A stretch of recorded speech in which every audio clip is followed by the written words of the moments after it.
New videos every day. Hi everyone, this is Gregory Gorey with BodyworkMasters.com, and we're here today with Erik Dalton, the founder of Myoskeletal Alignment Technique, and Paul Kelly, Senior Instructor. We're hanging out in San Antonio, El Tropicano, about to do a weekend seminar. And I wanted to just start with, you've been doing this for a long time, and I don't think there's anybody that's taught more people. I've been reading your articles for, I don't know, 10, 20 years. I've read a book. Like, what does it feel like to have taught, I don't know, 10,000 people, 15,000 people in your seminars? What is that like? Yeah, you don't really think about that. I'm always thinking about what's next. You know, we're working on our very first book we put out. In 1998, we released the first fully accredited home study course in our industry, Myoskeletal Alignment Technique, 7-piece home study course, fully accredited. And we're revising that first manual right now. It goes to the printer Monday. So we've been working really hard on that thing. And so I've been, actually my background began as a rolfer, and I started in 1979 with Rolf Institute in 82. And then I fractured my neck and got into osteopathic work, started going up to Michigan State College of Osteopathic Medicine, studying, bone work. So I put myofascial and skeletal work together, and we've been doing that for, since 1998. I actually taught my first workshop in 1994, but then met Paul where? Nashville in 1998. Yeah, so we came through Nashville, and we got together, and he started TAing for me for years, and now he's teaching. He's been teaching since like 2005, 2006.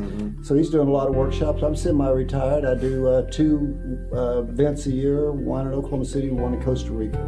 And well, I was going to ask about that, because it seems like when I first started reading your work, it was Rolfing, which is kind of structural soft tissue work, and then there was a morphine into kind of the soft tissue osteopathic work, bringing the bones back into alignment. And now it seems like, and I don't know if this is Paul's influence, but it's also kind of morphing into more active exercise and reconditioning. I don't know how that all evolved, but it did seem like there was a. It's in the news. I mean, that's right.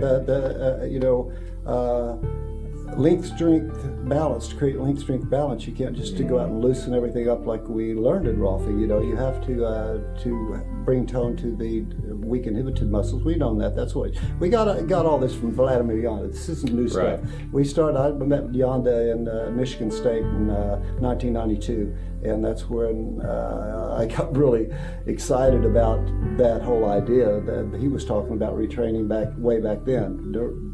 Developmental retraining, childhood developmental retraining. And so we got the idea, and so it fit right into Paul's exercise physiology degrees, and so we put motion as lotion. First Dynamic Body book, we had some of his work in Dynamic Body book, and then we shot our 3 DVD set, Motion as Lotion, right there. Was it last year? Last June. Yeah. We're getting ready to shoot another 3 DVD set after my June workshop this June 13th, 14th, 15th. So. Yeah. So where do you see the evolution? Because I'm in my 20th year of doing body work, and it was always release the tight muscle, and and as the years have passed, there seems to be a new awareness, and there's nothing wrong with releasing the tight muscle, and sometimes it's the most appropriate, but there's other aspects involved. Like, where do you see the field changing, Paul? Well, I really feel like we're going into patterning. One thing, we just wrote an article on patterning, on flexion dominant athletes, but what we're really looking for in people is really the neurology of the pattern. So from childhood it develops, and then it encompasses as we develop into an athlete or into just a regular person in business, whether we sit at a computer or whatever. We either go off a right motor dominance model with flexion base, or we go off an extension based model. Maybe it's left or right motor dominance, but there's usually imbalances that we're looking for in the person. And so when we look at the person, we're really looking for the patterns. It simplifies it for the massage Yes. therapist coming out and doing a relaxation model, wanting to get into something more therapeutic. You know, relaxation model is great. Pain management is more lucrative, and some people like me feel like it's more stimulating to try to figure out things. But you can't just go try to figure out things. You've got to have a little bit more knowledge base, you know. And so it's something that we just got back from Stanford Sports Science convention with Greg Cook, the two top people in the functional movement field. Greg Cook, a debate between Cook and Dr. Stuart McGill. And it's a very hot field. The active, like you say, the active care is a very important part of it. And turning on weak muscles, it's just all about balance, you know, life. And you know, you're a therapist. We just discussed that just before we came on camera. And, you know, we were just talking about how important in all sorts of therapy, it can't just be one thing. You've got to bring balance, holistic balance. But the therapists out there listening to this today, what they're wanting to know is what quick things can we do to get transformed into that model? And we think we have a really good pattern of looking for patterns. When somebody comes in your office, you're watching them as they walk. You're seeing, do they have a forward head posture? Do they have sway back? You know, how much thoracic kyphosis do they have? And then what am I going to do for that person? So when they lie down on my table, I've had a full-time practice for 35 years. When they lie down on my table, they'll tell me, you know, we'll have to do a history and find out what is bothering them, but I'm always looking for that key lesion that I think is key. And I don't even have to talk to them about that. I just know that before they get off the table, which for us, it's leveling the occiput, the OA joint, which is the motor control center of the body, and the sacral base. So the pelvis has to be level and this has to be level. And we don't let people out of our office until those two things are accomplished. So we figure out which one of those are the worst, and that is the key lesion. And so we go ahead and, if they have plantar fasciitis, we work on the plantar fasciitis, frozen shoulder, rotator cuff, whatever. But they're also going to walk out there with a level pelvis. Right. And that's for the neurology part of it. We're just resetting the nervous system. So we have to reset the nervous system first. Once it's reset and there's a pain-free movement, then we can load the body. And that's what all the new research is saying. You do not load bodies with pain or with bad patterning. Or with restrictions. So you have to always relieve the restrictions first before you start to load a body. That's what we're seeing all over the place now. And Stanford was talking mainly just about that one thing, about competency in movement, not just movement. That person may be able to move, but how competent can they do each movement task? Quality of movement. Right. It's not just how much they can do. That's really big, Quality and that really is endurance. Finally leads to endurance. What you're finally after is endurance. How can they continually do this motor pattern? Have you reprogrammed this motor pattern so that they can do it successfully at all stages of walking to Olympic running? You know, and all the way through. You know. So that's why we attract a lot of athletes. In this new book that we're revising right now, we have Paul worked on, I think he mentioned that a minute ago, Jan Gomez, who's a star catcher for the Cleveland Indians, highest paid catcher in the industry, and by flexion dominant, what he means by that is the guy's constantly in a squat position, obviously as a catcher, so his hip capsules are going to get tight, adhesive hip capsules, flexors, his rectus femoris, iliopsoas, that kind of stuff is going to be tight. So he's got, what Yonda calls the lower cross syndrome pattern. When he stands up, he's got that sway back, and he's also got some other patterns that Paul mentioned, which are right motor dominant patterns, which causes his pelvis to anteriorly tilt and rotate. And certain things go on where you don't have to go in. Often we'd sit in malls and watch people walk by, and I'd often have us, try to describe everything that's going on in that person. And you get home and you don't know crap, man. You're going, I can't. This is too much information. I don't know. So then Yonda introduced this thing. He comes back. The Iron Curtain comes down, and these guys have been doing electromyographic work on people, thousands of studies, and they were behind the Iron Curtain. We had no idea. They were years ahead of us. And so they came out and they said, well, here's some simple patterns: upper cross syndrome, lower cross syndrome, layer syndrome that he has.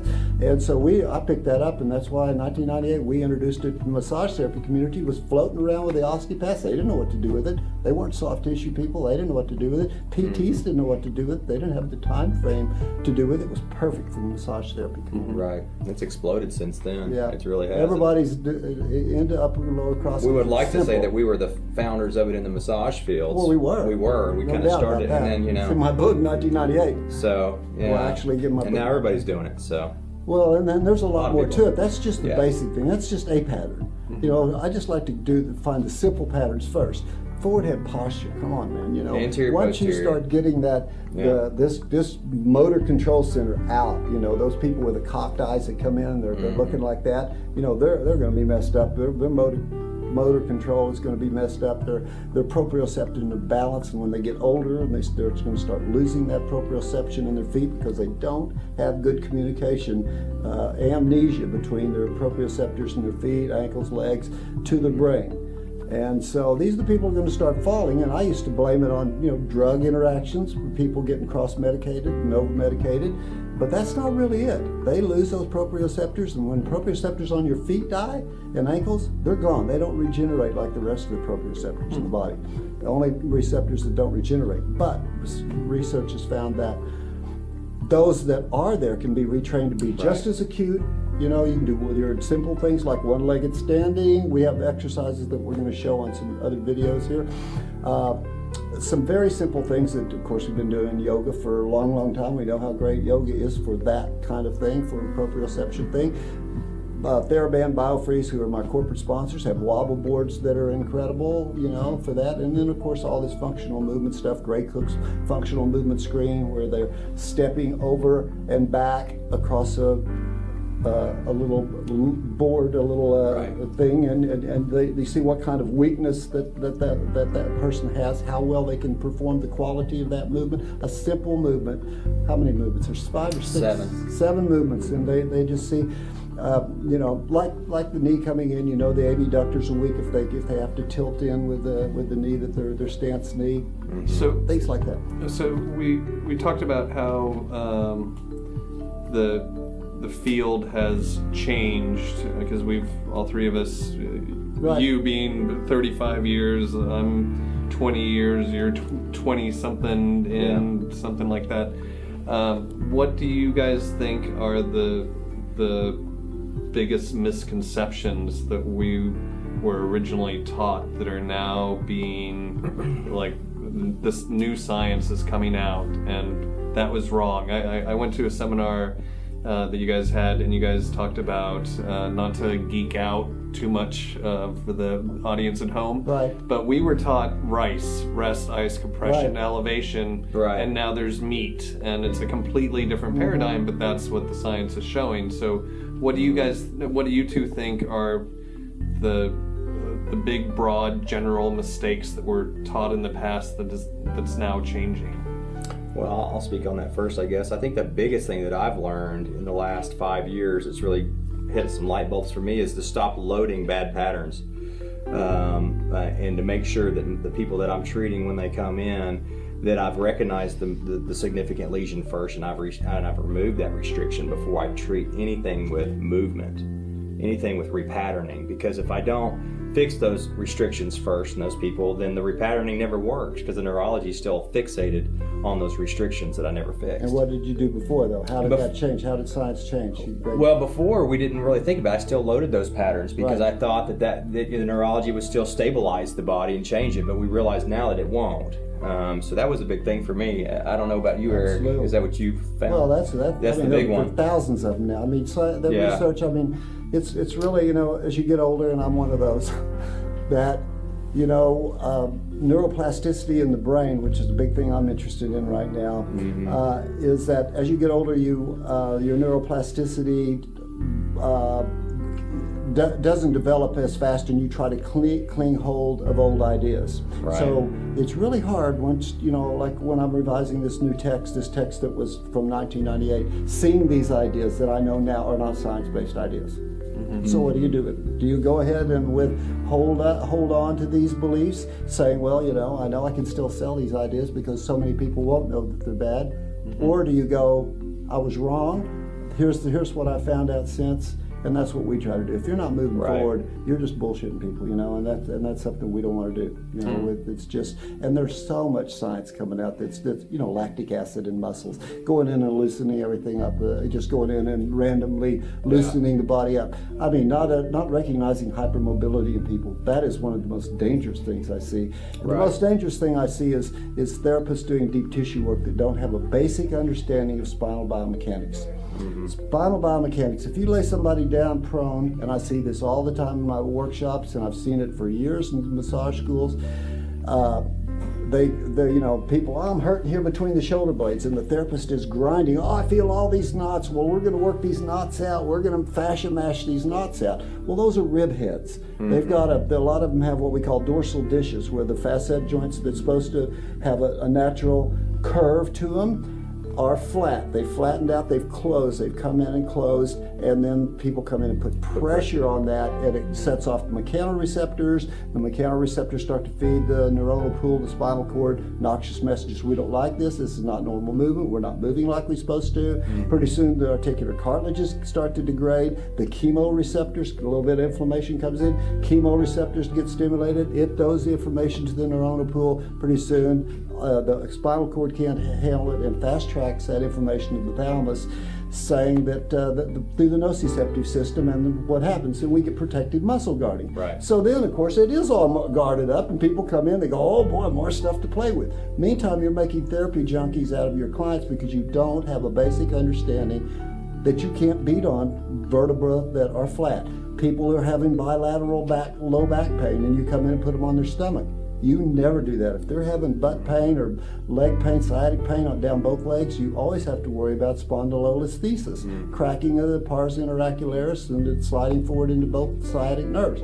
You never put them on their stomach without an orthopedic workup first. I'm doing sideline work. I still work on my spondy, my spondylolisthesis people, but if you have a basic understanding of spinal biomechanics, you're a safer therapist and you're a smarter therapist. Once I went through all that Rolfing stuff, advanced Rolfing and everything, and it's wonderful. It's the best of the deep tissue things, in my opinion. But once I started going to osteopathic school with Philip Greenman, the stuff I used to do, the deep psoas work, and a lot of that, or visceral work with Baral, you approach everything much differently.